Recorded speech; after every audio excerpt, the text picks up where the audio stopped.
Welcome to Kannan info Tamil.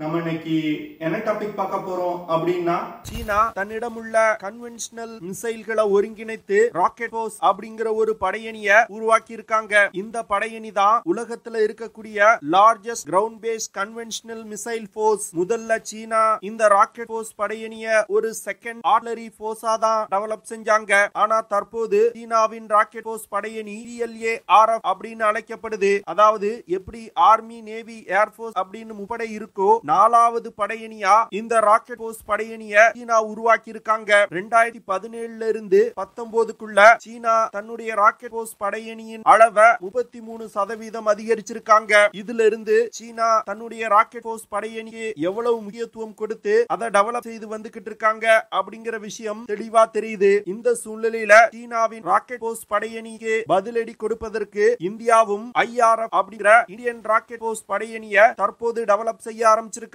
India தன்னுடைய rocket force படையணியை உருவாக்குறதுக்கு பல முக்கியமான விஷயங்களை செஞ்சு வந்துகிட்டு இருக்காங்க. அதுவும் குறிப்பா இந்தியன் ராக்கெட் போர்ஸ் படையணியில என்னென்ன மிசைல்கள் இணைக்கப்பட உள்ளது அப்படிங்கிற விஷயம் தற்போது வெளிவந்திருக்கு. இந்த வீடியோல எதற்காக இந்தியா ராக்கெட் போர்ஸ் படையணியை உருவாக்குறாங்க, இந்த படையணியில என்னென்ன மிசைல்களை இந்தியா இணைப்பதற்கு திட்டமிட்டு இருக்காங்க, ராக்கெட் போர்ஸ் படையணியை உருவாக்குவதன் மூலம் இந்தியாவுக்கு கிடைக்கக்கூடிய நன்மைகள் என்ன அப்படிங்கிறது குறித்து நம்ம டீடைலா இந்த வீடியோல பார்க்கலாம். நம்ம சேனல்ல டிஃபென்ஸ் மற்றும் ஜியோபாலிட்டிக்ஸ் சம்பந்தமா தினம் ஒரு வீடியோ பப்ளிஷ் பண்ணிட்டு இருக்கோம். உங்களுக்கு நம்ம சேனல்ல பப்ளிஷ் பண்ணக்கூடிய வீடியோஸ் பிடிச்சிருந்துச்சுன்னா சேனலை சப்ஸ்கிரைப் பண்ணி சப்போர்ட் பண்ணுங்க.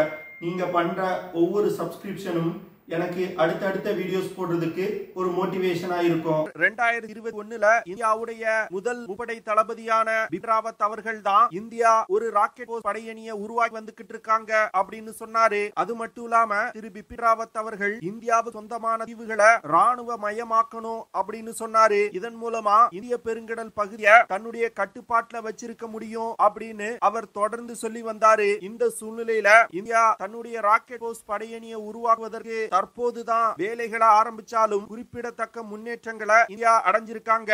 இந்திய முப்படை தளபதிகள் இந்தியாவுக்கு ராக்கெட் போர்ஸ் படையணி தேவை அப்படிங்கிற விஷயத்துல ரொம்ப தீர்க்கமா இருக்காங்க. சமீபத்துல பேட்டி அளித்த ஜெனரல் மனோஜ் நரவானே அவர்கள் என்ன சொன்னாருன்னா, வரும் காலத்துல நடக்க உள்ள யுத்தங்கள்ல இந்த ராக்கெட் போர்ஸ் படையணி மிகப்பெரிய அளவுல பயன்படுத்தப்படும் அப்படின்னு சொல்லியிருக்காரு. அதாவது யுத்தத்தோட முதற்கட்ட தாக்குதல்ல ராக்கெட் போர்ஸ் படையணியை பயன்படுத்தி கண்ட்ரோல் போஸ்ட், ஆயுத கிடங்குகள், விமான ஓடுதல் போன்ற பல விஷயங்களை எதிரிகள் தாக்குவாங்க. அதற்கு பிறகு இரண்டாவது தாக்குதல்ல ட்ரோன்களை பயன்படுத்தி ஏர் டிஃபென்ஸ் சிஸ்டங்கள், artillery pieces, missile bases, tanks போன்றவற்றை தாக்கி அழிப்பாங்க. அதற்கு பிறகு துருப்புகளை ரொம்ப எளிதா தோற்கடிக்க முடியும் அப்படின்னு திரு நரவானே அவர்கள் சொல்லியிருக்காரு. இதே விஷயம்தான் தற்போது நடந்து வரும் உக்ரைன் ரஷ்யா போர்லையும் நடந்து வருது. இரு நாடுகளும் எண்ணெய் கிடங்குகள், ஆயுத கிடங்குகள் போன்றவற்றை தங்களுடைய மிசைல்கள், ராக்கெட் மற்றும் லாய்ட் யூனிட்ஸை பயன்படுத்தி தாக்கி அழிச்சிருக்காங்க. வரும் காலத்துல இந்தியா மற்றும் இடையே ஒரு யுத்தம் ஏற்பட்டாலும் இது போன்ற தாக்குதல்களை இந்தியா எதிர்கொள்ள வேண்டியது இருக்கும். அதனால சீனாவுக்கு எதிரான ஒரு ராக்கெட் போர்ஸ் படையணியை இந்தியாவும் டெவலப் செய்ய வேண்டிய கட்டாயம் தற்போது ஏற்பட்டிருக்கு அப்படின்னு டிஃபென்ஸ் எக்ஸ்பர்ட் சொல்றாங்க.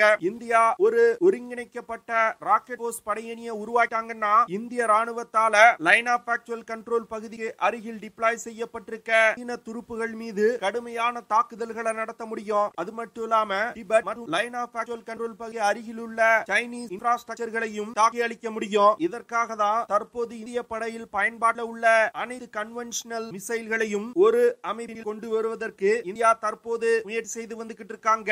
ஏற்கனவே இந்தியாவிடம் ஸ்ட்ராட்டஜிக் ஃபோர்ஸ் கமாண்ட் அப்படிங்கிற ஒரு அமைப்பு இருக்கு. இந்த ஸ்ட்ராட்டஜிக் ஃபோர்ஸ் கமாண்ட் இந்தியா ஏதாவது ஒரு நாடு மீது ஒரு அணு ஆயுத தாக்குதல் நடத்தணும்னா இந்த அமைப்பு தான் அதை செய்வாங்க. தற்போது இந்தியாவின் ஸ்ட்ராட்டஜிக் ஃபோர்ஸ் கமாண்ட்ல 350 கிலோமீட்டர் சென்று தாக்கக்கூடிய P2, 750 கிலோமீட்டர் ரேஞ்ச் கொண்ட ஷௌரியா, 700 முதல் 5000 கிலோமீட்டர் ரேஞ்ச் கொண்ட அக்னி 1 இருந்து அக்னி 5 வரைக்கும் இருக்கக்கூடிய பாலஸ்ட் மிசைல்கள் போன்றவை இந்த அமைப்பின் கீழ் இருக்கு. இது தவிர இந்தியா இயக்கி வரும் அணுசக்தி நீர்மூழ்கி கப்பல்கள் மற்றும் அந்த அணுசக்தி நீர்மூழ்கி கப்பல்ல இந்தியா பதுக்கி வைத்திருக்கும் நியூக்ளியர் மிசைல் போன்றவற்றை இந்த ஸ்ட்ராட்டஜிக் ஃபோர்ஸ் கமாண்ட் வச்சிருக்காங்க. ஆனா தற்போது இந்தியா உருவாக்கும் இந்தியன் ராக்கெட் போர்ஸ் படை படையணி இதிலிருந்து முற்றிலும் வேறுபட்டதா இருக்கும். அதாவது இந்தியா உருவாக்கும் ராக்கெட் போர்ஸ் படையணியில ஷார்ட், மீடியம் மற்றும் லாங் ரேஞ்ச் கொண்ட கன்வென்ஷனல் மிசைல்கள் மட்டுமே இணைக்கப்பட உள்ளது. இதுல அணு ஆயுதங்களை ஏந்தி சென்று தாக்குதல் நடத்தக்கூடிய மிசைல்களை இணைக்க மாட்டாங்க. இதனால ராக்கெட் போர்ஸ் படையணிய முழுக்க முழுக்க ஒரு கன்வென்ஷனல் யுத்தத்துக்காக இந்தியா உருவாக்குறாங்க. ராக்கெட் போர்ஸ் படையணியில இந்தியா முதல்ல இணைக்க போற மிசைல் பிரளய் டாக்கல் பேலஸ்ட் மிசைல். சமீபத்துல டிஃபென்ஸ் அசோசியேஷன் கவுன்சில் இந்திய விமானப்படைக்கு 120 பிரளய் மிசைல்களை வாங்குவதற்கு ஒப்புதல் கொடுத்திருக்காங்க. அடுத்து இந்திய ராணுவத்திற்கு 250க்கும் மேற்பட்ட மிசைல்களை வாங்குவதற்கும் ஒப்புதல் கொடுத்திருக்காங்க. இந்த பிரளய் டாக்டிக்கல் பேலஸ்ட் மிசைல்கள் சாதாரண பேலஸ்டைல் இருந்து முற்றிலும் வேறுபட்டது. இந்த மிசைல ஒரு கோசி பேலஸ்ட் மிசைல் அப்படின்னு சொல்லுவாங்க. அதாவது சாதாரண பேலஸ்ட் மிசைல் இலக்கை நோக்கி நேராக பயணித்து சென்று தாக்குதல் நடத்தும். ஆனா இந்த மிசைல் தேவைப்படும் பொழுது திசையை மாற்றி பறந்து சென்று இலக்கை தாக்கக்கூடியது. இதனால எந்த ஒரு ஏர் டிஃபென்ஸ் சிஸ்டத்தாலும் இந்த பிரளய் டாக்கல் பேலஸ்ட் மிசைல்களை தடுக்க முடியாது. இந்த பிரளய் டாக்கல் பேலஸ்ட் மிசைல்கள் ரஷ்ய படையில் பயன்பாட்டில் உள்ள 9K720 இஸ்கண்டர் மிசைல்களுக்கு நிகரான ஒரு மிசைலா இந்தியா டெவலப் செஞ்சிருக்காங்க. இந்த மிசைல்னால 150 முதல் 500 கிலோமீட்டர் தூரத்துல உள்ள இலக்குகளை மிக துல்லியமா தாக்க முடியும். பிரளய் டாக்டிக்கல் பேலஸ்ட் மிசைல்களை இந்தியா எல்லையில தான் அதிக அளவுல டிப்ளாய் செய்ய போறாங்க. இந்த மிசைல்களை பயன்படுத்தி லைன் ஆஃப் ஆக்சுவல் கண்ட்ரோல் பகுதிக்கு அருகில் உள்ள அத்தனை சைனீஸ் ஏர்பேஸையும் இந்தியாவால தாக்கி அழிக்க முடியும். இது தவிர சீனாவுக்கு சொந்தமான surface to air missile, radar station, military asset போன்றவற்றையும் இந்தியாவால இந்த மிசைல்களை பயன்படுத்தி தாக்கி அழிக்க முடியும். சீன எல்லைக்கு அருகில் உள்ள மாநிலங்கள்ல இந்தியா மல்டி பர்பஸ் டனல்களை மிகப்பெரிய அளவுல டெவலப் செஞ்சு வச்சிருக்காங்க. இந்த மல்டி பர்பஸ் டனல்கள்ல பிரளய் போன்ற ஷார்ட் ரேஞ்ச் பேலஸ்ட் மிசைல்களை இந்தியா பதுக்கி வைப்பாங்க. ஒரு யுத்த நேரத்துல சீனா முதல்ல தாக்கிய பிறகு இந்த டனல்கள்ல இருந்து மிசைல்களை இந்தியா வெளியே எடுத்து வந்து சீனா மீது கடுமையான தாக்குதல்களை நடத்த முடியும். அது மட்டும் இல்லாம சீனா தாக்கிய ஒரு சில மணி நேரங்கள்ல இந்தியாவால டனல்கள்ல பதுக்கி வச்சிருக்க ஷார்ட் ரேஞ்ச் டாக்கல் பேலஸ்டிக் மிசைல்களை வெளியே எடுத்து வந்து உடனடி தாக்குதலை நடத்த முடியும். ராக்கெட் போர்ஸ் படையணியில இந்தியா இணைக்க திட்டமிட்டிருக்கும் இரண்டாவது missile long range cruise missile. தற்போது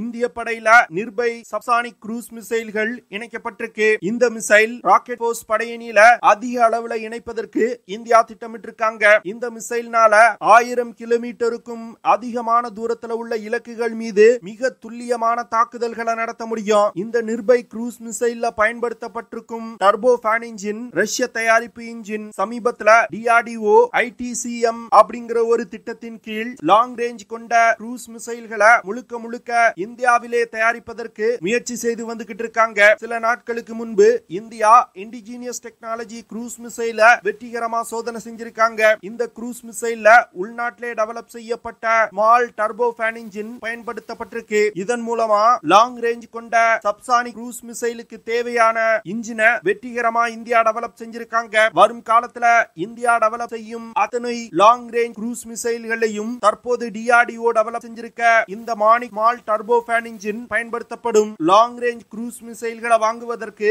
மினிஸ்ட்ரி ஆஃப் டிஃபென்ஸ் ஆகஸ்ட் 2023ல 10,000 கோடியை ஒதுக்கி இருக்காங்க. அடுத்து பிப்ரவரி 2024ல லாங் ரேஞ்ச் க்ரூஸ் மிசைல்களை வாங்குவதற்கு இந்திய ராணுவத்திற்கு 4,000 கோடியை இந்திய அரசாங்கம் ஒதுக்கி இருக்காங்க.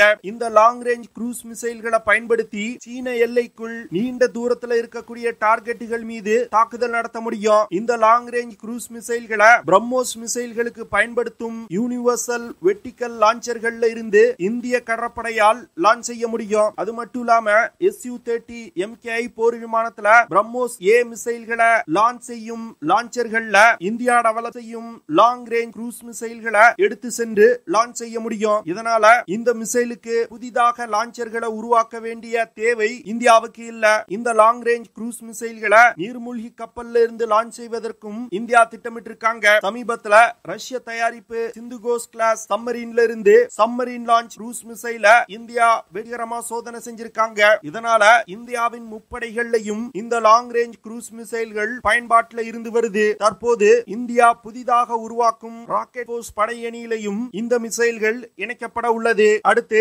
ஏற்கனவே இந்தியாவின் ஸ்ட்ராட்டஜிக் போர்ஸ் கமாண்ட் பயன்படுத்தி வரும் சில மிசைல்களை கன்வென்ஷனல் மிசைலா மாத்தி ராக்கெட் போர்ஸ் படையணியில இணைப்பதற்கு இந்தியா திட்டமிட்டிருக்காங்க.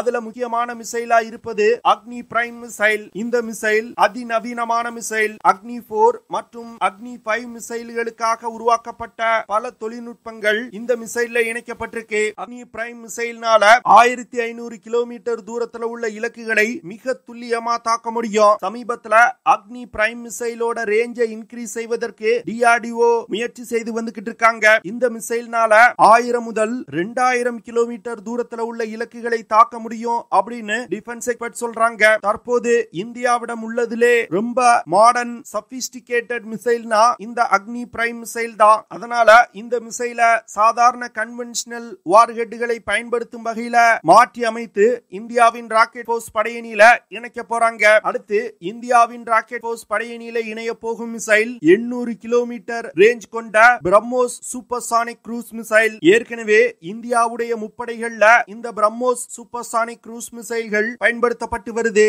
முதல்ல இந்தியா ரஷ்யாவிடம் இருந்து டெக்னாலஜியை வாங்கி பிரம்மோஸ் மிசைல உருவாக்கும் பொழுது அதிகபட்சமா 290 கிலோமீட்டர் தூரத்துல உள்ள இலக்குகளை தாக்கும் வகையில தான் உருவாக்கப்பட்டது. ஆனா இந்தியா தொடர்ந்து பிரம்மோஸ் மிசைலோட ரேஞ்ச அதிகப்படுத்துவதற்கு முயற்சி செய்து வந்துகிட்டு இருக்காங்க. தற்போதைய நிலையில 450 கிலோமீட்டர் தூரத்துல உள்ள இலக்குகளை தாக்கும் வகையில பிரம்மோஸ் ER அப்படிங்கிற ஒரு புதிய மிசைல இந்தியா டெவலப் செஞ்சிருக்காங்க.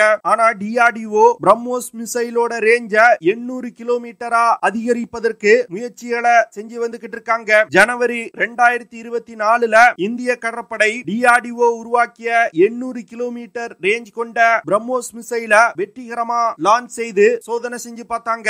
இது தவிர பிரம்மோஸ் NG அப்படிங்கிற ஒரு நெக்ஸ்ட் ஜெனரேஷன் பிரம்மோஸ் மிசைலையும் இந்தியா டெவலப் செஞ்சு வந்துகிட்டு இருக்காங்க. இந்த மிசைல்கள் தற்போது பயன்பாட்டில் உள்ள பிரம்மோஸ் மிசைல்களை விட 50% எடை குறைவா இருக்கும். அது மட்டும் இல்லாம மிசைலோட அளவுலையும் 3 மீட்டர் குறைவா இருக்கும். ஆனா மிசைல பயன்படுத்தி தாக்குதல் நடத்தும் போது ஏற்படக்கூடிய சேதம் மற்ற பிரம்மோஸ் மிசைல்களுக்கு நிகராயிருக்கும். இந்த பிரம்மோஸ் NG மிசைல்னால 290 கிலோமீட்டர் தூரத்தில் உள்ள இலக்குகளை 4000 கிலோமீட்டர் வேகத்துல சென்று தாக்கும். புதிதாக இந்தியா உருவாக்கும் இந்த பிரம்மோஸ் NG மிசைல் 1.3 டன் எடை கொண்டதா இருக்கும். ஆனா பழைய பிரம்மோஸ் மிசைல்களை எடுத்துக்கிட்டீங்கன்னா 2.65 டன் எடை கொண்டதா இருக்கும். அதனால எடையிலையும் பிரம்மோஸ் NG மிசைல் மிக குறைவா இருக்கு. இதனால அதிகமான மிசைல்களை விமானங்கள்ல எடுத்து சென்று தாக்குதல்களை நடத்த முடியும். இது தவிர பினாக்கா மல்டி பேரல் ராக்கெட் லான்ச்சர்களையும் இந்தியா ராக்கெட் போர்ஸ் படையணியில இணைப்பதற்கு திட்டமிட்டிருக்காங்க. தற்போதைய நிலையில இந்தியாவின் ராக்கெட் போர்ஸ் படையணியில Pralay ballistic missiles, long range subsonic cruise missiles, Agni prime, BrahMos missile மற்றும் பினாக்கா மல்டி பேரல் ராக்கெட் லான்ச்சர்களை இணைப்பதற்கு தற்போது திட்டமிட்டிருக்காங்க. இது தவிர இன்னும் பல மிசைல்களை தன்னுடைய ராக்கெட் போர்ஸ் படையணிக்காக இந்தியா டெவலப் செய்து வந்துகிட்டு இருக்காங்க. அதனால வரும் காலத்துல இந்தியாவின் ராக்கெட் போர்ஸ் படையணி ஒரு முழு உருவம் பெறும் பொழுது சீனாவின் ராக்கெட் போர்ஸ் படையணியை விட பல மடங்கு சக்தி வாய்ந்ததா இருக்கும். இந்தியா தன்னுடைய ராக்கெட் போர்ஸ் படையணியில பிரதானமா உள்நாட்டுல தயாரிக்கப்பட்ட மிசைல்கள் இருக்கணும் அப்படின்னு திட்டமிட்டு இருக்காங்க. அப்பொழுதுதான் ஒரு நீண்ட நாள் யுத்தத்தை சீனாவுடன் நடத்தணும்னா இந்தியாவால தாக்கு பிடிக்க முடியும். இல்லனா ராக்கெட் போர்ஸ் படையணியின் மிசைல் தேவைக்காக வெளிநாடுகளை நம்பி இருக்க வேண்டிய நிலை இருக்கும். ஓகே ஃப்ரெண்ட்ஸ், நம்ம வீடியோவோட நிறைவு பகுதிக்கு வந்துட்டோம். இதெல்லாம் தான் நான் உங்ககிட்ட ஷேர் பண்ணணும் அப்படின்னு நினைச்ச விஷயங்கள். ஐ ஹோப் நான் ஷேர் பண்ண விஷயங்கள் உங்களுக்கு பிடிச்சிருக்கும்னு நினைக்கிறேன். அப்படி பிடிச்சிருந்துச்சுன்னா ஷேர் பண்ணுங்க, லைக் பண்ணுங்க, கமெண்ட் பண்ணுங்க. மறக்காம நம்ம சேனலுக்கு சப்ஸ்கிரைப் பண்ணுங்க. See you in the next video. Jai Hind.